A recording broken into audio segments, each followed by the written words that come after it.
இப்போ ஜாதகத்தை பார்க்கும்போது பல்விதமான தோஷங்கள் உண்டு. அது குலதெய்வ விஷயம் உண்டு, குலதெய்வ தோஷம் உண்டு, குலதெய்வ சாபம் உண்டு. உங்கள் குலசாமி அப்புறம் நீங்கள் வணங்க பக்கத்தில் இருக்கிற வணங்க அவங்க. அப்போ நீ குலசாமி கிட்ட ரெகுலர் டச் இருக்கும்போது உங்கள் உலகத்துல நல்லது கெட்டது எல்லாத்தையுமே உங்களுக்கு ஏதோ ஒரு அறிகுறி மூலியமாக தெரியப்படுத்த முழு அது இது அப்படி இப்படின்னு எப்படி பார்த்தாலும் இதுதான் ஹிட்டான ஆஃபர். அந்த வம்சத்துக்கு நீங்க கொடுக்க வேண்டிய முக்கியமான விஷயம்ன்றது உங்களுடைய குலசாமி எது, அதுக்கான வழிபாட்டு முறை எது அப்படின்றத ரொம்ப துல்லியமா அடுத்த சந்ததிக்கு நீங்க கொண்டு போய் தெய்வமே குலசாமி அப்படி சொல்லும்போது நீங்க தோண்டு போய் நிற்கிறதுல உங்களை தூக்கி நிறுத்தக்கூடிய தெய்வம் யாரானா குலசாமி தான். சப்போஸ் அப்படி உங்களுக்கு நேரங்காலமே கெட்டு போச்சு சரியில்லைனாலும் கூட ஏதோ ஒரு வகையில் உங்களுக்கான ஒரு பெரிய சப்போர்ட்டை குலசாமி கொண்டு வந்து நிறுத்திடும். உயிர் கண்டத்தையும் தள்ளி போடக்கூடிய தன்மை.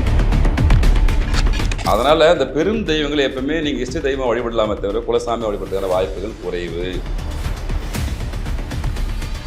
உங்களுடைய மனசார உங்களுக்கு பிடிச்ச முருகர் பெருமானும் அம்மனும் யுவர் சாய்ஸ். ஆனால் ஆரம்ப புள்ளி.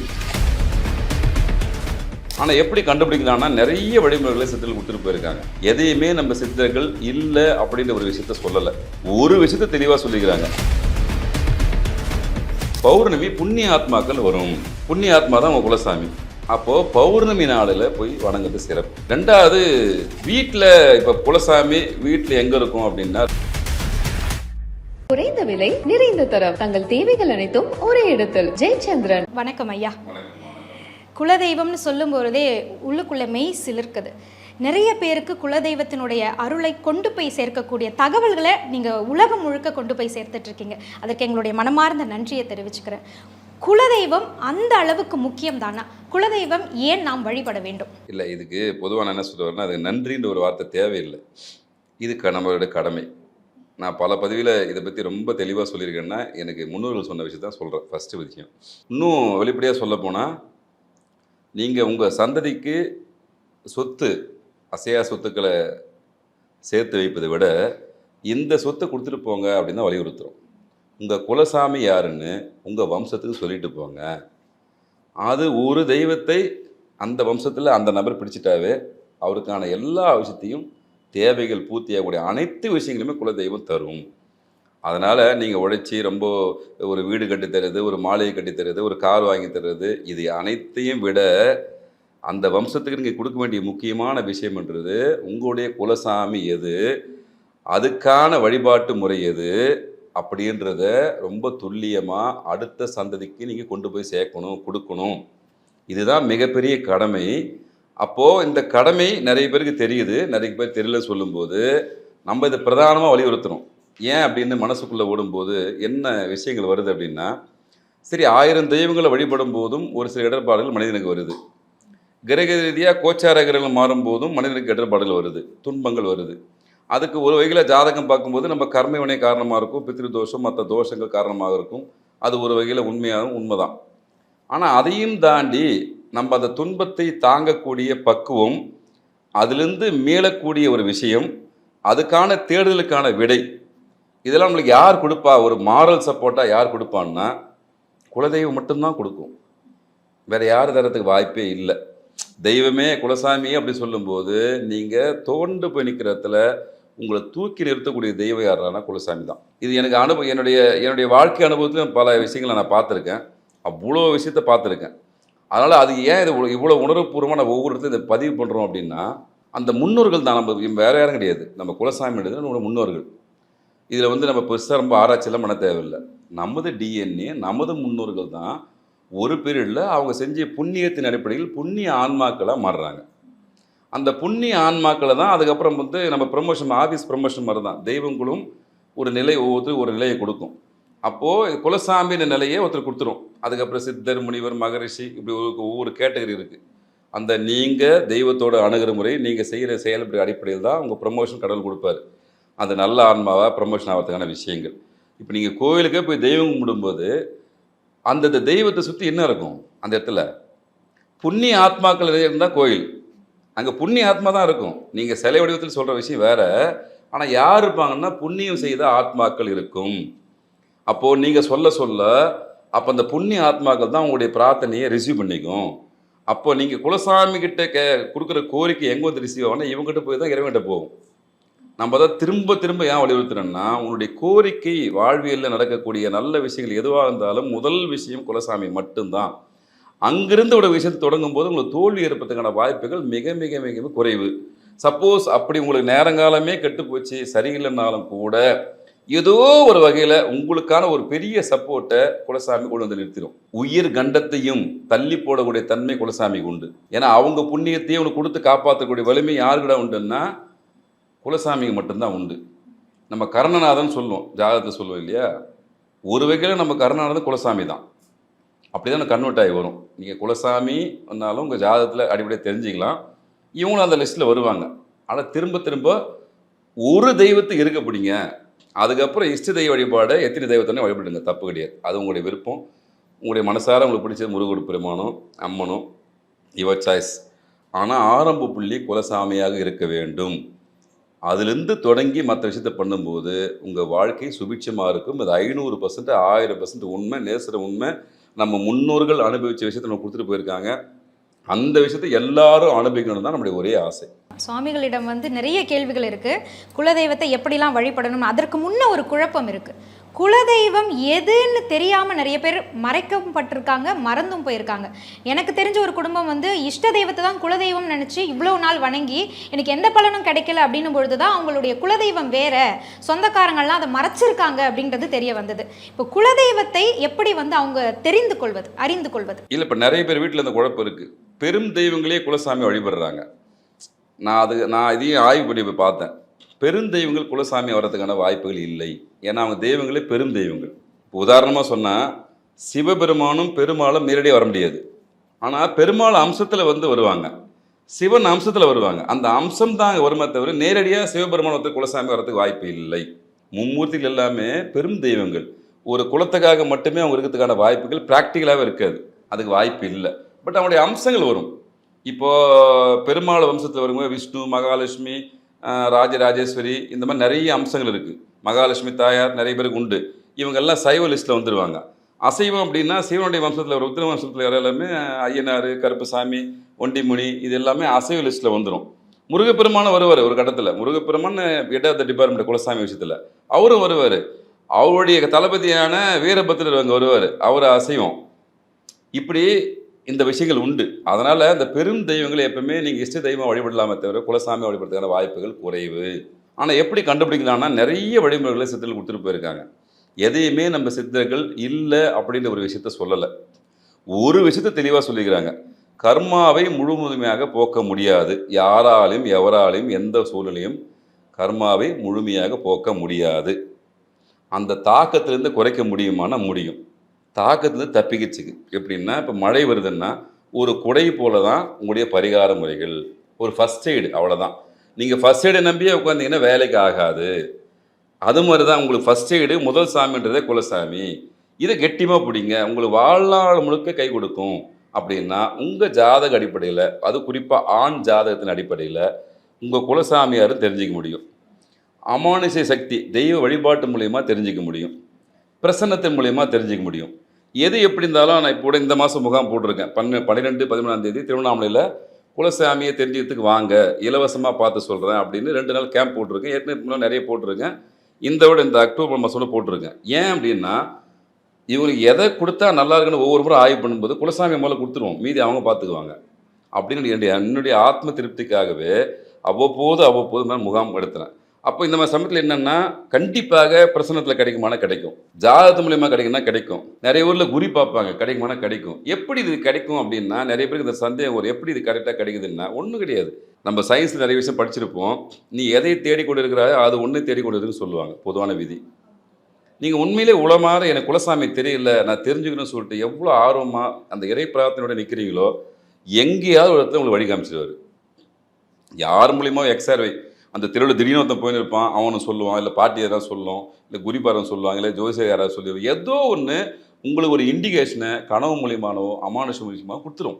கண்டிப்பாக அந்த குலசாமியுடைய விஷயத்தை ஃபாலோ பண்ணணும். ஒன்றும் அசைவமாக இருந்தால் அசைவம், சைவமாக இருந்தால் சைவம்.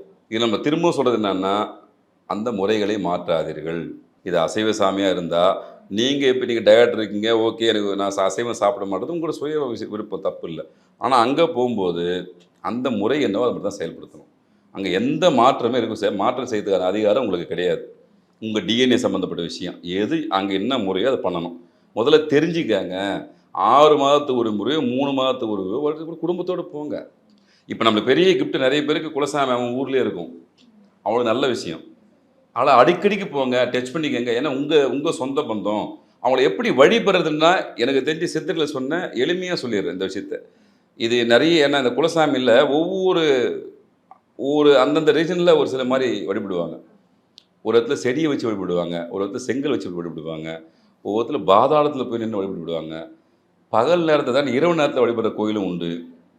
இந்த மாதிரி நிறைய டிஃப்ரெண்ட் ஆஃப் கேரண்டி இந்த குலசாமியில் உண்டு. பொதுவான விதி சித்தரில் சொன்ன விதி, குலசாமியுடைய அருள் இங்கே பரிபூர்ணமாக வரணுன்னா பௌர்ணமி நாளில் போய் வணங்கணும். முக்கியமான விஷயம், பௌர்ணமி நாளுக்கு அந்த புண்ணிய ஆத்மாக்கள் அதிகமாக போடுற விஷயம் உண்டு. ஏன்னா பித்திருக்கள் வந்து போகிற நாள்ன்றது அமாவாசை, பௌர்ணமி புண்ணிய ஆத்மாக்கள் வரும். புண்ணிய ஆத்மா தான் உங்கள் குலசாமி. அப்போது பௌர்ணமி நாளில் போய் வணங்குறது சிறப்பு. ரெண்டாவது, வீட்டில் இப்போ குலசாமி வீட்டில் எங்கே இருக்கும் அப்படின்னா 2 இடத்துல தான் குலசாமி இருக்கும். வீட்டுக்குள்ளனா வீட்டுக்கு உள்ள குலசாமி இருக்காது. என்ன விஷயம் அப்படின்னா அவங்க வீட்டில் யாராவது இந்த முன்னோர்கள், அதாவது கன்னி கழியாத நபர்கள் இறந்திருந்தால் அந்த கன்னி தெய்வத்தையே குலசாமியை கன்வெர்ட் பண்ணி வீட்டில் வச்சு வணங்குற தன்மை உண்டு, நிறைய குடும்பத்தில் உண்டு. ஆனாலும் குலசாமி உங்கள் வீட்டில் எங்கே இருக்குன்னா நிலைய வாசப்படியில் தான் இருப்பாங்க ஒன்று. அதுக்கப்புறம் வீட்டுக்கு பின்புறம் வெட்ட வெளி இருந்துச்சுன்னா அங்கே இருப்பாங்க. இந்த 2 இடம் தான் குலசாமி தங்கக்கூடிய இடம். ஆனால் தான் முன்னோர்கள் வாசலில் கோலம் போட்டு எல்லாத்தையும் பண்ணி மெழுகி வச்சு உங்களுக்கு திருநூறு குங்குமம் எல்லாமே வச்சு அந்த நிலைவாசப்படியை ரொம்ப கவனமாக பாதுகாப்பாங்க. அந்த இடத்துல செருப்போ அசுத்தமான விஷயங்கள் இருக்கக்கூடாது நினைப்பாங்க. ஒன்று அங்கே கூட வாஸ்து பகவானும் இருக்கார். நிலைவாசப்படுகிறது சாதாரண விஷயம் கிடையாது. அவ்வளோ பெரிய பில்டிங்காக இருந்தாலும், அது 500 மாடியாக இருந்தாலும் அதுக்கு முதல் வைக்கிற நிலைவாசப்படி தான் ரொம்ப ரொம்ப இம்பார்ட்டண்ட்டு. அப்போது அதே மாதிரி தான் ஒரு பில்டிங்க்கு எது நிலைவாசல் முக்கியமோ அந்த மாதிரி உங்கள் வாழ்க்கைக்கு முதல் விஷயமே குலசாமி தான். ஆனால் இதை நீங்கள் செம்மைப்படுத்திட்டீங்கன்னா அந்த பில்டிங்கே ஸ்ட்ராங்காக இருக்கும். இதே தான் இங்கேயும் நீங்கள் குலசாமியை ஸ்ட்ராங்காக பிடிச்சிங்கன்னா உங்கள் வம்சமே நல்லா இருக்க போகுது. ஆனால் அந்த இடத்துல மட்டும்தான் நிலைவாசப்படியில் தான் குலசாமி இருக்கும், வாசம் செய்யும். இப்போ குலதெய்வம் எங்களுக்கு தெரியும், குலதெய்வம் எங்களோட தான் இருக்காங்கன்றதை நாங்கள் நம்புகிறோம். ஆனாலும் குலதெய்வம் எங்கள் வீட்டில் தான் இருக்கிறார், அவருடைய அருள் இங்கே இருக்குது அப்படின்றத நாங்கள் எப்படி உணர முடியும்? இல்லை குலதெய்வத்தினுடைய அருளே எங்களுக்கு இல்லை, ஏதோ ஒரு கோவத்தில் இருக்காரு அப்படின்றத நாங்கள் எப்படி தெரிஞ்சுக்க முடியும்? நிச்சயமாக தெரிஞ்சுக்க முடியும். உங்கள் ஜாதகத்தை பார்க்கும்போது பல்விதமான தோஷங்கள் உண்டு. அது குலதெய்வ விஷயம் உண்டு, குலதெய்வ தோஷம் உண்டு, குலதெய்வ சாபம் உண்டு, பெண் சாபம் உண்டு. இந்த பல வகையில் உண்டு. கடுமையான நெருக்கடி அந்த குடும்பத்து வரும்போது அவசியம் நீங்கள் எப்படி நம்ம இப்போ டாக்டரை பார்ப்பு வாங்குமோ அந்த மாதிரி ஒரு ஜோதிடரை போய் சந்திப்பது நல்லது. நம்மளுக்கு என்னதான் பிரச்சனை தெரிஞ்சுக்கணும். அந்த சமயத்தில் எந்த கேள்வியும் முன் வைக்கணும். என்னென்ன ஐயா எங்கள் குலசாமி பிளஸிங் இருக்கா இல்லையா அப்படின்னு கண்டிப்பாக அது ஒரு கேள்வியை அவசியம் எல்லாரும் கேளுங்க. ஏன்னா அவங்க எல்லாத்தையுமே சொல்லக்கூடிய நபராக இருந்தாலும் கூட நீங்கள் தான் கேள்வியை கேட்கணும். முதல் கேள்வி இந்த கேள்வியே வைங்க. ஒரு ஜாதகம் பார்க்க போகிறீங்க, ஐயா எல்லாத்தையும் விட்டுருங்க ஐயா. எல்லாருமே பொதுவாக என்ன கேட்பாங்கன்னா, ஐயா எங்கள் பூர்வ புண்ணி நல்லா இருக்குதா, பாக்கியசன் நல்லா இருக்குதா அப்படின்னு கேட்பது வழக்கம். அதை தான் இந்த கேள்வி கேளுங்க. ஐயா எனக்கு குலசாமி பிளஸிங் இருக்கா, இல்லைன்னா என்ன பண்ணணும்னு கேளுங்க. அப்போ அதை தெரிஞ்சுக்கலாம். ஒன்று எங்களுக்கு அது மாதிரி எங்களுக்கு ஜாதகமே இல்லை, எதுவுமே இல்லைனாலும் நான் சொன்ன மாதிரி பௌர்ணமி வழிபாடை தொடர்ந்து செய்யுங்க. நிலைய வாசப்படியில் வழக்கமாக விளக்கு ஏற்றுங்க. உங்களுக்கு நன்மையான விஷயம் நடந்தாலும் சரி, துன்பமான விஷயம் நடந்தாலும் சரி, அந்த ரெகுலர் டச்சில் இருங்க. யார்கிட்ட? குலசாமிகிட்ட கம்யூனிகேஷன் இருங்க. நிச்சயமாக தெரியும். நீங்கள் வணங்க உங்களுக்கு கனவு மூலியமாக வெளிப்படுத்துவாங்க. அது அவங்களுடைய சொந்த அனுபவம். இதில் இப்படி தான் அவங்க வருவாங்க, இப்படி தான் போவாங்கன்னு யாராலும் அறுதிட்டு கூற முடியாது. ஏன்னா கண்டிப்பாக அந்த பிரம்ம முகூர்த்த நேரத்தில் கண்டிப்பாக வருவாங்க. பிரம்ம முகூர்த்த நேரத்தில் வரக்கூடிய கனவு எல்லாமே இயல்பாகவே பலிக்கக்கூடிய தன்மை உண்டு. அதே மாதிரி இப்போல்லாம் இல்லை, இப்போல்லாம் அந்த குடுகுடுப்பாரெலாம் வர்றதில்லை. இப்போது நிறைய பேர் அதை நம்புறதில்லை. ஆனால் அதெல்லாம் அப்படி கிடையாது. அதெல்லாம் உண்மையான விஷயங்கள், அமானுஷ்ய விஷயங்களை அந்த சமயத்தில் அதுவும் பிரம்ம முகூர்த்தத்தில் தான் சொல்லுவாங்க. அது கண்டிப்பாக 100% நடக்கும். இவங்க நினச்சினுக்கிறாங்க அதை வயிற்று பிழப்பாக பண்ணுறாங்கன்னு. அது ஒரு வகையில் இருந்தாலும் அவங்க குல வழக்கமே அப்படி தான். அவங்க அப்படி தான் சொல்லன்றதாக தான் விதிக்கப்பட்டு அவங்க செய்கிறாங்க. அவங்ககிட்ட ரொம்ப துல்லியமாக இருக்கும். பலன் மாறவே மாறாது. நீங்கள் என்ன சுற்றினாலும் பலன் மாறாது. நிறைய பெரும்பான்மை நான் பார்த்துருக்கேன், நிறைய வீட்டில் விசாரிச்சிருக்கேன். மிகப்பெரிய செல்வந்தரமான குடும்பங்கள்லாம் அந்த தெருவில் எப்போது புடுபுடுக்கார வருவான்னு சொல்லிட்டு வெயிட் பண்ணுவாங்க. அந்த காலத்தில் வீட்டில் கல்யாணத்துக்கு ஒரு பொண்ணு நிற்குது, எப்போ நடக்கும் மேரேஜ், என்ன நடக்கும், அடுத்த கட்டமாக வீட்டில் ஒரு சிக்கல் இருக்குது. அப்போ இந்த தீர்வு யார் சொல்லுவான்னா அவங்க நினைக்கும் போது இவங்க இன்னி வருவானா வரமாட்டானா அப்படின்னு காத்து நிற்பாங்க. அவன் வாயால் ஏதாவது ஒரு வார்த்தை வருமானு சொல்லிட்டு வெயிட் பண்ணுவாங்க. அந்த வார்த்தை ஜக்கம்மா சொல்கிற வார்த்தை மாறாது, அது நடக்கும். இந்த மாதிரி அமானுஷ விஷயங்கள் மூலிமா உங்களுக்கான விஷயத்தை கொடுத்துருவாங்க குலசாமி. உண்மையிலே அந்த அருள் இருந்துச்சுன்னா உங்களுக்கு ஒரு சில வாசனை திரவங்களுடைய விஷயங்கள் வரும். அதை தான் பலமுறை சொல்கிறோம், குலசாமி படத்தை வீட்டில் வைங்கன்றேன். மற்ற சாமி படம் இருக்குதோ இல்லையோ, உங்கள் குலசாமி படத்தை வீட்டில் வைக்கணும். குலதெய்வ படத்தை வந்து வீட்ல வச்சு வணங்குனா ஏதாவது கோவப்பட்டுருவாங்களா? 500% 1000% வச்சு உங்கள் குலசாமி அப்புறம் நீங்கள் வணங்க, பக்கத்தில் இருக்கிற வணங்க அவங்க. நீங்கள் லாஜிக்காக புரியுங்க, மற்றவங்களை பற்றி யாருமே நம்பாதீங்க. உங்கள் பொருள், உங்கள் சொந்தம். இப்போ நம்ம சொந்தக்காரட்டே ஒரு சண்டை போட்டோட நாளைக்கு ஒன்றாயிடுவோம். சரி, இப்போ 1000 நம்ம சொந்தம், சரி ஓகே அப்படி. அதே தான் குலசாமியும். உங்கள் தெய்வத்தை நீங்கள் தான் ஆராதனை பண்ணணும், நீங்கள் தான் எல்லாமே பண்ணணும், வேறு யார் பண்ணுவா? அது உக்கிரமான தெய்வமோ எந்த தெய்வமோ அந்த தெய்வம் பார்க்காதீங்க. அது மற்றவங்களுக்கும் உங்களுக்கு அந்த விஷயத்துக்கு சம்மந்தமே கிடையாது. அது உங்கள் சாமி. முதல் படம் அந்த படம் தான் இருக்கணும். இப்போது இன்னும் வெளிப்படையாக சொல்ல போனால் நீங்கள் ஒரு வீட்டில் போய் பாருங்கள், ஒரு சில வீட்டில் ஒரு 6 சாமி போட்டோ மட்டும்தான் ஒரு காலத்தில் உண்டு. நீங்கள் போட்டோ கடையில் போய் புதுசாக வீடு கொடுத்துன்னு வந்துட்டோன்னா போட்டோ வாங்கினோம்னா ஒரு பிள்ளையார் இருப்பார், ஒரு முருகப்பெருமான் இருப்பார், மகாலட்சுமி தாயார் இருப்பாங்க, சரஸ்வதி இருப்பாங்க. இதை தாண்டி இருக்கிறதுக்கு வாய்ப்பே இல்லை. ஆனால் இன்றைக்கி பார்த்தீங்கன்னா ஒரு ரூம் முழுக்க வச்சுக்கிறாங்க படத்தை. அதுவே மிகப்பெரிய தவறு. நான் பல பதிவு பண்ணிக்கிறேன். ஐயா அந்த மாதிரிலாம் கோயிலுக்கு போகும்போதெல்லாம் ஒரு படத்தை வைக்க மாட்டாதீங்கய்யா. உடனே தெய்வம் வந்து உட்காந்துருமா, அருள் கொடுத்துருமா, அதுக்கு வாய்ப்பே கிடையாது. அந்த விஷயம் வேறு. உன் மன திருப்திக்காக பிரம்மாண்டமாக வச்சிடுற. ஆனால் அதே மாதிரி சிலை வழிபாடும் நீங்கள் வந்து வச்சுட்டிங்கன்னா அது ஆகாம விதிப்படி அவன் கோயிலில் பண்ணுவாங்க. நீங்கள் வீட்டு அப்படி பண்ண முடியுமா? அதுதான் கோயிலை வச்சு வச்சுக்கிறான். அக வழிபாடு செய்யுங்கய்யா போதும். அந்த இறைவன் மனசாக நினச்சிங்க. அதனால் உங்கள் குலசாமி படம் உங்கள் வீட்டில் அவசியம் இருக்கணும். ஒரு கண்ணாடி முகம் பார்க்குற கண்ணாடி அங்கே அவசியம் இருக்கணும். அதுக்கப்புறம் உங்கள் இஷ்ட தெய்வ படம் எது வேணால் வச்சுங்க. ஆனால் முதல் படமாக குலசாமி படம் இருக்கட்டும். நீங்கள் 1-to-1 டச்சில் இருங்க. எப்போவுமே நீங்கள் உங்கள் முன்னோட டச்சில் இருந்தீங்கன்னா உங்களுக்கு ஏதாவது ஒரு உணர்த்திடுவாங்க. நம்ம திரும்ப ஏன் சொல்கிறோன்னா உணர்த்திடுவாங்க. அந்த உணர்த்துறது உங்களுக்கு ஆள் கிடையாது இல்லை. உங்களுக்கு வரக்கூடிய துன்பமான விஷயத்தை உங்களுக்கு யாரும் சொல்லுவா? ஒன்று ஜாதகம் மூலிமா எல்லாருமே எல்லா டைம்லையும் ஜாதகம் போய் பார்த்துறதுக்கு வாய்ப்பு இல்லை. அப்போது யார் வந்து உங்களுக்கு சொல்ல முடியும்? குலசாமி மட்டும்தான் ஒரு இண்டிகேஷன் கொடுக்கும். ஐயா அப்படி வரப்போகுது, அப்படி வரப்போகுது. இப்படி இப்போ நம்ம கூட சொல்லுவோம், நாய் ஊழ எடுதுன்னா நீங்கள் 1000% நாய் ஊழ எடுத்து தெருவில் அடிச்சுன்னா ஒரு இறப்புன்னு நடக்கும். சாமி ஒரு 7 நாள் நடக்கும். கண்டிப்பாக நடந்தே தீரும். இதை அனுபவத்தில் பார்க்கலாம். 7 days தான் டைமு. நாய் கண்டினியூவாக ஊழ அடிச்சு ஒரு தெருவில்னா அந்த தெருவில் ஒரு இறப்பு நடக்க போகுதுன்னு அது முன்கூட்டியே தெரியும். அது இறைவன்கிட்ட பிரார்த்தனை பண்ணும். ஒரு ஜீவன் போக போகுது, பார்த்துங்க இறைவா, நம்ம அது ஊழ எடுதுன்னு. ஊழை இல்லையா, அது கடவுள்கிட்ட பிரார்த்தனை பண்ணுது. அது நல்லபடியாக அந்த ஜீவனை கொண்டு போய் சேருங்க ஐயா. நான் தான் இந்த பிறவியில் இப்படி பிறந்துட்டேன், அந்த ஜீவனை நல்லபடியாக கொண்டு போய் சேருங்கன்னு சொல்லிட்டு அது டெய்லி ஊழையிடும். இந்த விஷயத்தில் யார் கொடுப்பான்? குலசாமி தான் கொடுக்கும். அப்போ நீ குலசாமிக்கிட்ட ரெகுலர் டச் இருக்கும்போது உங்கள் வரைக்கிற நல்லது கெட்டது எல்லாத்தையுமே உங்களுக்கு ஏதோ ஒரு அறிகுறி மூலியமாக தெரியப்படுத்தி விடும். முழு வேலை அவங்களுக்கு வேறு எந்த வேலையும் கிடையாது. நம்ம திரும்ப எந்த வேலையும் கிடையாது அவங்களுக்கு. இந்த ஒரு வேலை மட்டும்தான் அவங்களுக்கு. இப்போ நீங்கள் சொல்வது போலவே படம் வைத்து வழிபடுறதை எப்படி விரும்புகிறாங்களோ அதே மாதிரி மண் எடுத்துகிட்டு வரணும் அப்படின்னு விரும்புகிறாங்க. எல்லாருக்கும் சொல்கிறேன், அதான் சொல்கிறேன். வெளிநாட்டில் இருக்கிற அன்பர்கள் ஊருக்கு போறியா, ஒரு இப்படி மண் எடுத்துன்னு அது 10 வருஷம் 100 வருஷம் ஆனாலும் மண் தன்மை மாறாது. அந்த சக்தி கூட தான் இருக்க போகுது. உள்ளூர் இருக்கிறியா, இப்போ மதுரையில் வேலை செஞ்சு சென்னைக்கு வேலைக்கு வந்துட்டியா, கிளம்பும்போது ஒரு இப்படி மண்ணை கூட எடுத்துடுவான். உன் பேக்கில் வச்சுக்கோ, உன் வீட்டில் வச்சுக்கோ, வாசப்படியில் மாட்டு, எப்பயுமே கூட டைம் எனி டைம் கூட வச்சுக்கோ. அந்த சக்தி, அந்த பிரபஞ்ச ஆற்றல் உங்கள் குலசாமிட்டும் கூடவே நிற்கும். ஐயா உன்னை நான் கூட வச்சுன்னு விருப்பப்படுறேன். நம்ம தூரம் நெடுந்தூரம் பயணம் போகிறேன். உங்களுக்கு தெரியும், குலசாமி மண்ணிலேருந்து எடுக்கணும், அந்த கோயிலேருந்து எடுக்கணும். அந்த எல்லை, குலசாமிக்குன்னு ஒரு எல்லை இருக்கும். உங்கள் எல்லை ஒரு பிடி மண் அவங்ககிட்ட சொல்லிவிட்டு ஒரு மஞ்சள் தொழில் போட்டு முடிச்சுட்டு இருந்து தாராளமாக ஒரு 10 சுண்டாடு மணிக்கு அங்கங்கே ஒன்று கட்டி வைங்க. அது பெரிய பாதுகாப்பு கவசம். அந்த சக்திகள் பிரபஞ்ச சக்தி அதிகம். அதுக்கு எந்த துன்பமான விஷயமா இருந்தாலும் காட்டி கொடுத்துரும். அது ஒரு மாதிரி இண்டிகேஷன் கொடுக்கும். அது அந்த வீட்டில் வாழ்கிறவங்களுக்கு தான் அந்த விஷயங்கள் தெரியும், பெரியவங்களுக்கு தெரியும். ஒரு சில விஷயம் நடக்கும்போது தெரியும். அந்த மாதிரி தயவு செஞ்சு யாராக இருந்தாலும் உங்கள் குலசாமி மண் எடுத்து வீட்டில் பயன்படுது. அது உங்கள் குலசாமி மண் எல்லா இடத்துலையும் வைங்க. பூஜை ரூமில் வைங்க, சமையல் கட்டில் கொஞ்சம் தொங்க வைங்க. எங்கெங்கெல்லாம் உங்களுக்கு அதிகமான நீங்கள் யூஸ் பண்ணுற இடம் இருக்குதோ அங்கெல்லாம் பண்ணுங்கள். அது நல்லது. அதுக்கு மண்ணுக்கு எது நாள் 100 வருஷம் 200 வருஷம் வச்சுக்கலாம். அது என்ன கெட்டு போகிற பொருள் கிடையாது. அதனால் வெளிநாட்டு போகிற எல்லா அன்பர்களுமே ஒரு பிடி மண்ணை தாராளமாக தயவுசெய்து எடுத்துன்னு போவாங்க. என்றைக்கு இருந்தாலும் எந்த சூழ்நிலையும் கைவிடாது. ஒரு பெரிய நம்பிக்கை வந்துடும் உங்களுக்கு. என் குலசாமி என் கூட இருக்கின்ற ஒரு ஃபீல் வந்துட்டாவே அதுக்கப்புறம் நீங்களே இயல்பாக சைக்காலஜிக்காக ஒன்றா உங்களுக்கு மனசு சரி தெய்வம் நம்ம கூட இருக்குது, சரி பார்த்துக்குவோம், ஃபேஸ் பண்ணுறோன்ற சைக்காலஜிக்காக உங்களுக்கு ஒரு மனோதைரியம் ஏற்பட்டுரும். அந்த தைரியத்தை யார் கொடுப்பான்னா குலசாமி கொடுக்கும். நான் இருக்கு, நான் பார்த்துக்கலாம், போ, நீ எல்லை தாண்டி போய் அவனை சொல்ல அவங்க விதி, பட் கூட நான் இருக்கிறேன் போ அப்படின்னு. அதான் நான் வெளிநாட்டு அன்பர்கள் சொல்கிறேன். முன்னே டெக்னாலஜி இல்லை, இப்போ டெக்னாலஜி இருக்குது. ஒரு ஃபோட்டோ எடுத்துன்னு போங்க. உங்கள் குலசாமி இதை மரமோ செடியோ குச்சியோ அது எதுனா இருக்கட்டும், அதை வேறு மாதிரி பார்க்கக்கூடாது, தெய்வமாக தான் பார்க்கணும். அது ஒரு ஃபோட்டோ எடுத்துங்க, ஃப்ரேம் போட்டு உங்கள் பூஜை ரூமில் நீங்கள் எந்த சின்ன ரூமில் இருந்தாலும் சரி பெரிய உங்கள் பூஜை ரூமில் வச்சுக்கங்க. தொடர்ந்து வணங்கிடுவாங்க. மொபைலில் டிஸ்பிளேல வச்சுக்கோங்க. எங்கெங்கெல்லாம் நீங்கள் குலசாமியை பயன்படுத்த முடியுமோ அங்கெல்லாம் பயன்படுத்துங்க. ஒரு காலத்தில் நீங்கள் இந்த காலத்தில் தான் அசைவ உணவுகள்லாம் அதிகமாகிடுச்சு. ஒரு வீட்டில் ஒரு காலத்தில் பாண்டியன் ஹோட்டலும் மதுரை வீரன் ஹோட்டலில் தான் ரொம்ப ஃபேமஸ். அசைவம்னா ஊருக்கு ஒரு கடை தான் இருக்கும். அதில் போர்டில் பார்த்தீங்கன்னா என்னென்ன சாமி தெரியுமா இருக்கும்? அவங்க குலசாமி படம் தான் இருக்கும். வேறு தெய்வம் படம்லாம் இருக்காது.